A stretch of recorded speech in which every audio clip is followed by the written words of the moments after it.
میرا خطکار جسم 15 سال میں ہی اتنا بھرپور تھا کہ مجھ پر اٹھنے والی نگاہ جھپکنا بھول جاتی تھی۔ گھر سے نکلتی تو سارے مردوں کی نظر مجھ پر پڑ جاتی۔ میرا نام ہانی ہے اور میں خوبصورتی میں اپنے آپ مثال تھی۔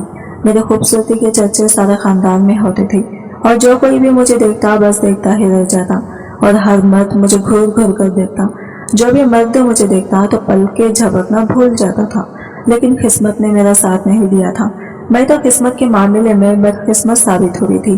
میری خوبصورتی کی وجہ سے میرے ماں باپ پریشان ہو جاتے تھے۔ بس ان کو یہی فکر تھی کہ کیسے بھی کر کے وہ مجھے شادی کر کے رخصت کر دینا چاہتے تھے، لیکن میرے گھر کا یہ ماحول تھا کہ ہر کوئی آزاد زندگی گزارنا چاہتا تھا، اور میرے ماں باپ بھی میری شادی کے بعد بے فکر ہو کر آزاد زندگی گزارنا چاہتے تھے۔ اور میرے باپ نے اپنے دوست کے بیٹے سے میرا رشتہ طے کر دیا جس کا نام عمران تھا، اور 18 سال کی عمر میں ہی میرے باپ نے میری شادی کر کے مجھے رخصت کر دیا، اور میں رخصت ہو کر اپنے شوہر کے بڑے سے بنگلے میں آ گئی تھی۔ میرے شوہر کی خوبصورتی کو دیکھ کر میں حیران ہو گئی تھی، کیونکہ وہ بہت ہی زیادہ خوبصورت تھا اور خط کاٹ میں بھی بہت ہی اچھا تھا۔ جو بھی لوگ ہم دونوں کو دیکھتے تو وہ پل کے جھپکنا بھول جاتے تھے، اور ہر کوئی ہماری دونوں کی جوڑی کو دیکھ کر نظر لگاتا۔ میں بہت ہی خوش قسمت تھی کہ اللہ نے میری قسمت اتنی اچھی بنائی تھی کہ میں نے کبھی سوچا بھی نہیں تھا کہ میرے نصیب اتنے اچھے ہوں گے۔ میں اپنے ماں باپ کے گھر تنہا رہ کر بہت تنگ آ گئی تھی، لیکن اب اپنے شوہر کی محبت پا کر میں پورے طور سے مکمل ہو چکی تھی۔ لیکن میں بھول گئی تھی کہ یہ وقت نہیں بدلے گا، ایسے ہی زندگی گزارتی رہے گی۔ مگر میری یہ سوچ بالکل غلط تھی۔ ہماری شادی کو 4 سال ہو گئے تھے، لیکن اللہ نے ہمیں اولاد سے محروم کر دیا تھا۔ اولاد نہ ہونے کی وجہ سے میری ساس کا رویہ میں تبدیلی آ گئی تھی۔ میری ساس سسر ہر وقت اولاد کی خواہش کرتے تھے۔ اب میری ساس پہلے جیسی نہیں تھی۔ ان کو ہر وقت یہی انتظار رہتا تھا کہ کب میں ان کو خوشخبری سناؤں گی، لیکن یہ سب تو میری باتوں میں نہیں تھا۔ اولاد کی نعمت سے تو اللہ نوازتا ہے۔ میں نے ہر طرح کا علاج کر لیا تھا، مگر اس سب کے باوجود بھی مجھے اولاد نہیں ہوئی تھی۔ اب تو میرے اوپر ظلم کا پہاڑ ٹوٹنے والا تھا۔ اب تو میری ساس نے تو اپنے بیٹے سے کہنا شروع کر دیا تھا کہ دوسری شادی کر لو، لیکن عمران تو میرے دیوانے تھے۔ وہ مجھ سے سچی محبت کرتے تھے۔ ان کی ماں کی باتوں کو سن کر وہ دوسری شادی کرنے سے صاف منع کر چکے تھے، لیکن ضد میں آ گئے تھے۔ ان کو کسی بھی حال میں پوتا یا پوتی دیکھنا چاہتے تھے، لیکن عمران تو روز روز کے امتحانوں سے بیزار ہو گئے تھے، اس لیے انہوں نے دوسرے گھر رہنے کا فیصلہ لیا تھا اور وہ مجھے لے کر دوسرے بنگلے میں شفٹ ہو گئے تھے۔ اور میں یہی سوچ رہی تھی کہ میری زندگی آسان ہو جائے گی، اب میں سکون سے خوشی کے ساتھ زندگی گزاروں گی، لیکن مجھے کیا پتا تھا کہ یہ میری سوچ بس چند دنوں کی مہمان ہے۔ ایک دن عمران دفتر سے گھر لوٹ رہے تھے کہ بریک فیل ہونے کی وجہ سے ان کی گاڑی کا حادثہ ہوا اور وہ موقع پر ہی فوت ہو گئے۔ 22 سال کی بھری جوانی میں ہی میں بیوہ ہو گئی۔ اتنے بڑے بنگلے میں اکیلے کیسے زندگی گزارتی، یہی سوچ کر عدت کے دن گزارے اور پھر اپنے ماں باپ کے گھر چلی آئی۔ لیکن وہ کہتے ہیں نا کہ رخصت ہونے کے بعد بیٹیاں پرائی ہو جاتی ہیں، بالکل سچ ہی کہتے ہیں۔ عدت کے چند مہینوں میں ہی میری بھابھیوں نے کہہ دیا کہ میں ان کے لیے محض بوجھ کے سوا اور کچھ نہیں ہوں۔ اپنے خاندان کے عجیب عجیب لڑکوں کے رشتے وہ میرے لیے لے کر آنے لگے۔ ابھی تو میں عمران کی موت کے غم سے باہر نہیں آئی تھی، دوسری شادی کے بارے میں کیسے سوچ سکتی تھی۔ مجھے اچھی طرح اندازہ ہو گیا تھا کہ یہ لوگ مجھے چند دنوں سے زیادہ برداشت نہیں کر سکتے، جبکہ میری ذات سے انہیں کوئی تکلیف بھی نہیں پہنچ رہی تھی۔ ان کی تلخ رویے کو دیکھتے ہوئے میں نے فیصلہ کیا کہ میں عمران کے بنگلے میں واپس شفٹ ہو جاؤں گی۔ اکیلے زندگی گزارنا ان منافقوں کے ساتھ زندگی گزارنے سے بہتر تھا، جو میرے منہ پر تو بہت اچھے تھے لیکن میرے پیچھے پیچھے مجھے صرف اپنی زندگیوں سے نکالنا چاہتے تھے۔ عدت مکمل ہوتے ہی میں اپنے بنگلے میں واپس آ گئی۔ عمران کا کاروبار ان کے بھائی نے سنبھال لیا تھا اور خرچے کی ایک خاص رقم میرے اکاؤنٹ میں باقاعدگی سے ٹرانسفر ہونے لگی تھی۔ میں شروع سے ہی ناز و نعمت میں پل سکتی تھی، اسی لیے کام کاج کی تو مجھے عادت نہیں تھی۔ ہمیشہ نوکر چاکر میرے آگے پیچھے رہتے تھے، لیکن اتنے دن بنگلہ بند رہنے کی وجہ سے سارے ہی ملازم کام چھوڑ گئے تھے۔ البتہ میری ایک پرانی ملازمہ میرے ساتھ چلی آئی تھی، لیکن وہ بہت زیادہ بیمار ہو گئی۔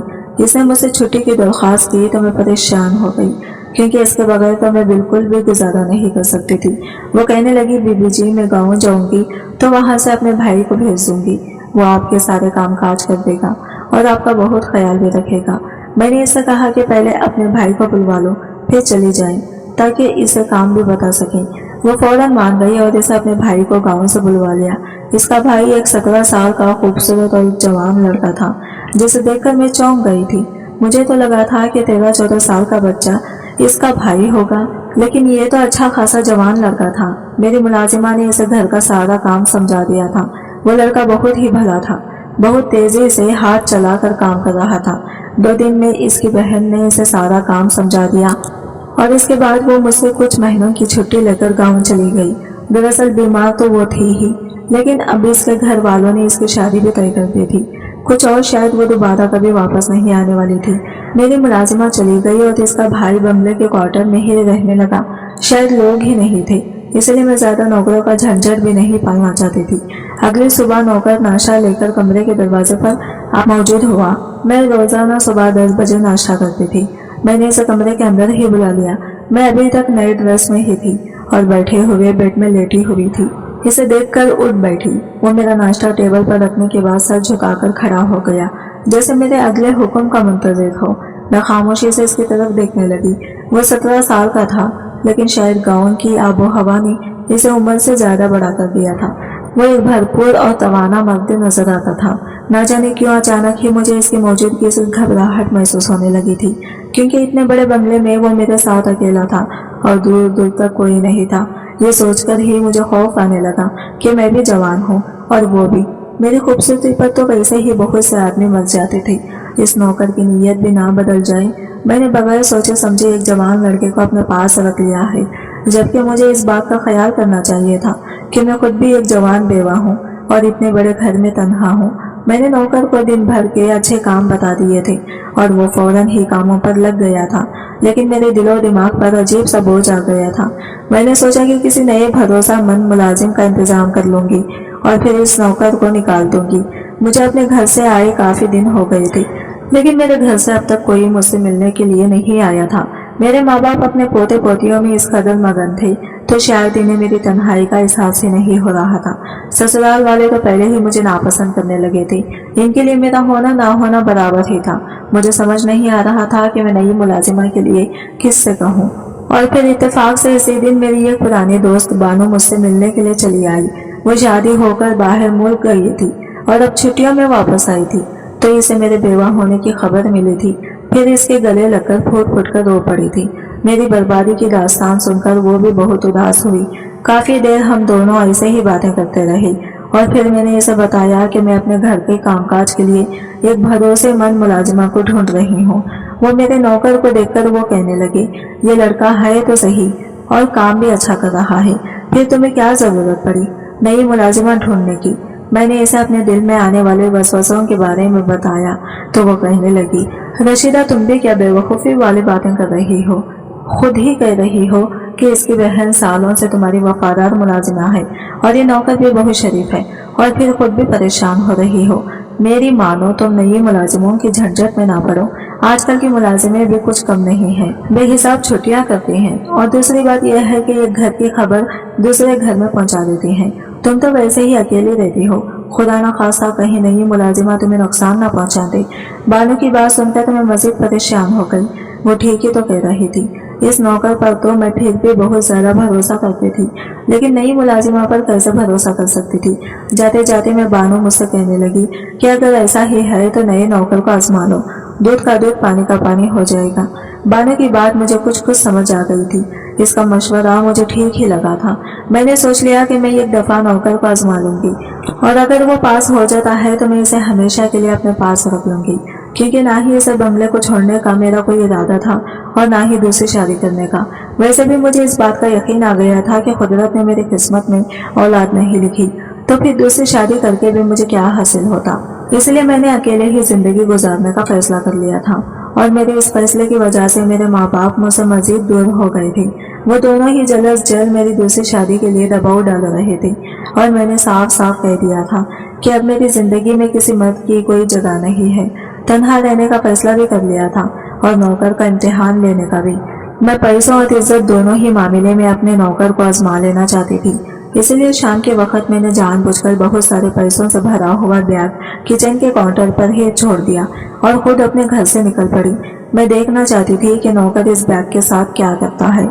2 घंटे तक मैं बाजार में घूमती रही। घर का जो भी जरूरी साजो सामान लेना था लेकर घर पहुंची तो वो प्याग का काउंटर पर मौजूद नहीं था। नौकर भी मुझे घर में कहीं नजर नहीं आया था। मेरा दिल बहुत जोर से धड़का था। मैं सारा सामान रखकर अपने कमरे में आई तो ये देखकर हैरान हो गई कि वो बैग मेरे कमरे में रखा हुआ था। जल्दी से मैंने इसे खोलकर देखा तो इसमें सारे के सारे पैसे मौजूद थे। एक लम्हे के लिए मुझे सुकून हुआ। मेरे नौकर की नीयत पैसों पर खराब नहीं है, लेकिन दूसरे ही लम्हे मुझे ख्याल आया कि हो सकता है वो ये जानता ही ना हो कि इसके अंदर क्या मौजूद है। इसलिए मैंने दूसरी तरह से इसका इम्तिहान लेने का सोचा। रात होने से पहले नौकर सारे घर पर एक नजर डालकर अपने क्वार्टर में सोने के लिए जाता था। मैंने जानबूझकर कुछ पैसे क्वार्टर जाने वाले रास्ते पर गिरा दिए। मुझे यकीन था कि ये पैसे नौकर की नजरों में जरूर आएंगे। मैं अपने कमरे में पुरसुकून से लेट गई और मुझे सुबह का इंतजार था। मैं देखना चाहती थी कि इस इम्तिहान में वो पास होगा या फेल। मैं सोच रही थी कि सारी रात शायद मुझे इंतजार में नींद न आए, लेकिन ये मेरी गलतफहमी साबित हुई। मुझे कमरे में आकर ज्यादा देर ना गुजरी थी कि कमरे का दरवाजा बजने लगा। पहले तो मैं हैरान हुई, लेकिन नौकर की आवाज सुनकर मैंने इसे अंदर आने की इजाजत दे दी। वो सर झुकाए कमरे में आया और मेरे आगे पैसे रखकर कहने लगा कि ये इस क्वार्टर के रास्ते पर मिले हैं और ये इसके नहीं है। नौकर की वफादारी ने मुझे हैरान कर दिया था। वो पैसे तकरीबन लाख के करीब थे। मैंने नौकर से कहा कि ये पैसे मेरे भी नहीं हैं, तुम चाहो तो ये पैसे रख सकते हो। मैं इसे इसकी वफादारी का इनाम देना चाहती थी। नौकर हाथ जोड़कर कहने लगा, मालकिन मैं हलाल का लुकमा खाता हूँ। मैं नहीं जानता ये पैसे आपके हैं या किसी और के, लेकिन ये मेरे नहीं है, इसलिए मैं इन्हें किसी सूरत में नहीं रख सकता। वो खाली हाथ वापस चला गया और पैसे मेरे सामने पड़े रह गए। मेरा दिल इस बात पर राजी हो गया कि नौकर की नीयत बिल्कुल साफ है और वो कभी भी मेरी किसी भी कीमती चीज को हाथ नहीं लगाएगा। अब सिर्फ एक ही चीज रह गई थी और वो थी हम दोनों के दरमियान की इज्जत। मैं अभी भी जवान थी और वो भी जवानी के दहलीज पर कदम रख चुका था। ऐसे में हमारा एक साथ बंगले में वो भी जवानी के दहलीज पर कदम रख चुका था। ऐसे में हमारा एक साथ बंगले में रहना ठीक नहीं था। ये बात मैं भी जानती थी, लेकिन मैं किसी गैर शख्स को अपने साथ नहीं रखना चाहती थी। अगर नौकर आखिरी मरहले को पार कर जाता तो वो हमेशा के लिए मेरा वफादार मुलाजिम बन जाता। और ये सोचकर मैंने सुर्ख रंग की साड़ी पहन ली और 16 श्रृंगार कर लिया, जबकि बेवा होने के बाद से मैंने कभी इतना श्रृंगार नहीं किया था। मैंने एक नजर आईने पर डाली तो मैं कयामत ढाड़ रही थी। मेरी नजरें अपने ही हुस्न पर नहीं ठहर पा रही थी, तो नौकर कैसे मेरी इस खूबसूरती का लिहाज कर सकता था। मैं पूरी तरह तैयार होकर डाइनिंग टेबल पर जाकर बैठ गई। नौकर से कहा कि वो शाम की चाय लेकर मेरे साथ ही बैठ जाए। नौकर सर झुकाए शाम की चाय लेकर आ गया तो मैंने इसे जबरदस्ती अपने सामने बिठा लिया और इसके बारे में सवाल पूछने लगी। वो कभी कभी मुझे नजर उठाकर देखता और फिर फौरन ही नजर झुका लेता। मुझे इसका यह अंदाज बहुत पसंद आ रहा था। इसने एक दफा भी नजर भरकर मुझे नहीं देखा था, तो मेरे हर सवाल का जवाब बहुत ही मजहब अंदाज में दे रहा था। ऐसे लगता था जैसे वो बाइज्जत और शर्मा हया का पेकर हो। सच तो यही था कि मैं नौकर के किरदार से मुतासिर हुई थी। चंद दिन और इसका इम्तिहान लेना चाहती थी, इसलिए हर दिन मैं नई लिबास पहनती और कभी इसे डाइनिंग रूम में अपने पास बिठा लेती तो कभी बाग में। एक दिन रात के वक्त मैं इसके क्वार्टर के पास पहुंच गई और इसे आवाज देकर बाहर बुलाया तो वो फौरन ही चला आया। मैंने गुलाबी रंग की नाइटी पहनी हुई थी। मुझे यकीन था कि नौकर मुझे एक नजर भरकर जरूर देखेगा, लेकिन वो आज भी सर झुकाए खड़ा था। मैंने नौकर से कहा, मुझे नींद नहीं आ रही, मुझे काफी बना कर दे। वो मेरे पीछे पीछे ही चला आया। मैं इसके आगे किचन काउंटर से लगकर ही खड़ी हो गई। मेरे बाल पूरी तरह खुले हुए थे और मेरी नजरें नौकर पर ही जमी हुई थी, लेकिन वो काफी बनाने में मसरूफ था। इसने काफी बनाकर मेरे आगे रख दी और जिस तरह आया था इसी तरह वापस चला गया। इसके इस अंदाज ने मुझे पूरी तरह हैरान कर दिया। वो किसी तरह मेरी खूबसूरती से नजर चुरा गया। मेरे लिए बिल्कुल अनोखी थी।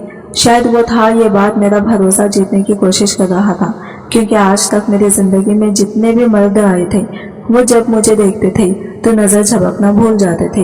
एक शाम मैंने सियाह रंग का खूबसूरत सा गाउन पहना और बालों को खोलकर पूरी तरह तैयार हो गई।